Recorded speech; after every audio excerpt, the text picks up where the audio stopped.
নমস্কার দর্শক বন্ধুরা, নমস্কার দর্শক বন্ধুরা। বলুন, সামনে দেখুন ওই ফুল গাছটা কি সুন্দর ফুল ফুটে আছে, তাই না? আজকে যাচ্ছি ত্রিবেণী ডাকাত কালীবাড়ি। এটা হচ্ছে সারদা রামকৃষ্ণ আশ্রম, এর পাশেই আছে ত্রিবেণী ডাকাত কালীবাড়ি। সঙ্গে রয়েছেন আপনারা। ত্রিবেণী ডাকাত কালীবাড়ির ইতিহাস কিন্তু কম নয়, তবে তার কোনো প্রমাণযোগ্যতাও কিন্তু নেই।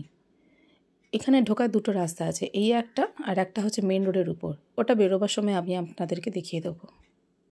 এই জায়গা কিন্তু পুরো জঙ্গল ছিল একটা সময়। দুপুরে আসতে ভয় পেত। আমি যখন ছোটোবেলায় স্কুলের ছুটিতে, মানে এই ধরুন পুজোর ছুটিতে, সামার ভ্যাকেশনে এখান দিয়ে যখন যেতাম ওই মেন রাস্তা দিয়ে, তখন হচ্ছে এই জায়গাটা কিন্তু আমি ওই জঙ্গলই দেখতাম। এই যে মা হলেন এখানে বামা কালী, মায়ের গাত্রবর্ণ কালো এবং মায়ের রূপ কিন্তু ভয়ঙ্করী, এবং মায়ের হাতে দেখবেন একটা তরোয়াল রয়েছে। ওই তরোয়ালটাও নাকি বহু পুরনো। নরবলি দেওয়ার কিন্তু প্রথা ছিল, নিশ্চয়ই ওই কাহিনীটা আপনারা শুনেছেন। রামপ্রসাদ দেব এখান দিয়ে যাচ্ছিলেন এবং নরবলির জন্য কাউকে পাওয়া যাচ্ছিল না। তখন রঘু ডাকাতের আদেশে ওই সাধককেই, মানে ওই রামপ্রসাদ দেবকেই এখানে নিয়ে আসা হয় এবং তাকে হাড়িকাঠে রাখা হয়। তো রামপ্রসাদের একটা শেষ মনোবাঞ্ছনা ছিল যে তিনি মাকে গান শোনাবেন, এবং যখন উনি গান ধরেন রঘু ডাকাতও মুগ্ধ হয় আর মা নিজেও প্রকট হন। তারপর থেকে শুনেছি নরবলি বন্ধ হয়েছে, কিন্তু পশু বলি আজও এখানে হয়। এই যে বটবৃক্ষ, আর এইখানে হচ্ছে মোমবাতি ধূপ দেওয়া হয়, যজ্ঞটজ্ঞও করা হয়। ওইদিকে একটি পাশে, মানে ওই বটগাছের পাশে শিবের মন্দিরও রয়েছে।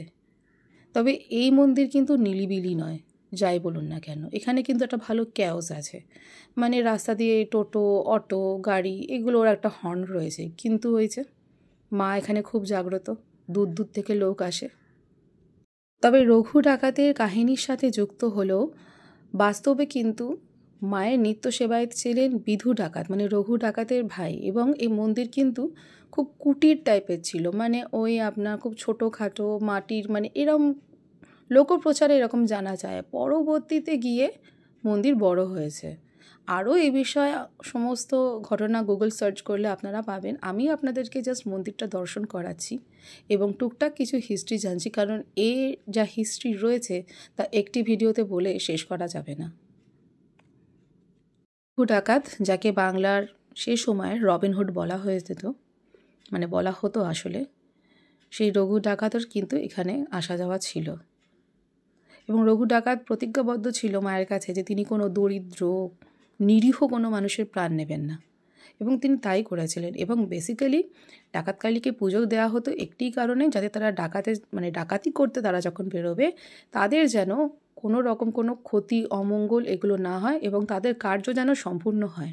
সেই জন্যই কিন্তু এখানে পুজোটা করে ওরা বেরোতেন, মানে ডাকাতরা বেরোতেন আসলে। মন্দিরের পিছনের দিকটা সবই আর কি আন্ডার কনস্ট্রাকশনে চলছে, তবে জায়গাটা অনেকটা বড়। এই যে মন্দির দেখছেন, এখানে এতটাই জলা জঙ্গল ছিল, দিনে দুপুরে মানুষ এখান দিয়ে যেতে ভয় পেত। এই যে গাছপালা রয়েছে কত, এখানে আগে আরও ছিল, এখন তো কেটে ফেলেছে। এরা না জানি কত অজানা মৃত্যুর সাক্ষী হয়েছে, কারণ এখানে মানে অপরাধও প্রচুর হতো। অপরাধ জগতের একটাখানা আস্তানাও ছিল।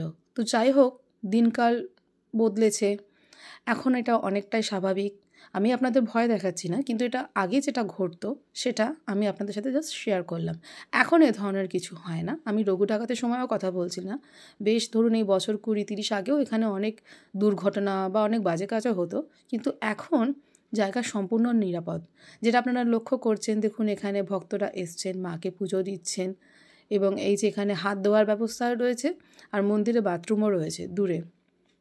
তো যাই হোক, সেরকম আর কোনো কিছু এখানে নেই, যথেষ্ট নিরাপদ জায়গা। আপনারা আসতে পারেন, ঘুরে দেখতে পারেন, মাকে দর্শন করতে পারেন, পুজো দিতে পারেন। এখানে সব রকমের সুবিধা আছে।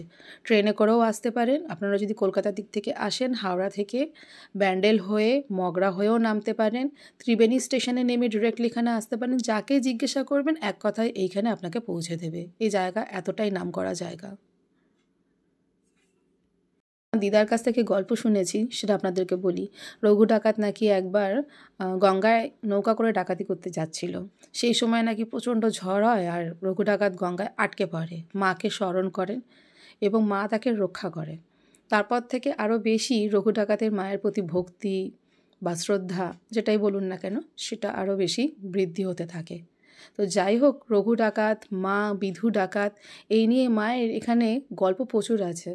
এখানকার পুরোহিত এতটাই ব্যস্ত থাকে, মানে এত ভক্ত আসে পুজো দিচ্ছে, যে তিনি নিজে ইচ্ছা থাকলেও আমার সাথে গল্পটা, মানে আরও যে গল্প রয়েছে সেটা উনি শেয়ার করতে পারলেন না। মানে উনি দুঃখের সাথে আমাকে বললেন যে আর একদিন আসো, তখন বলবো।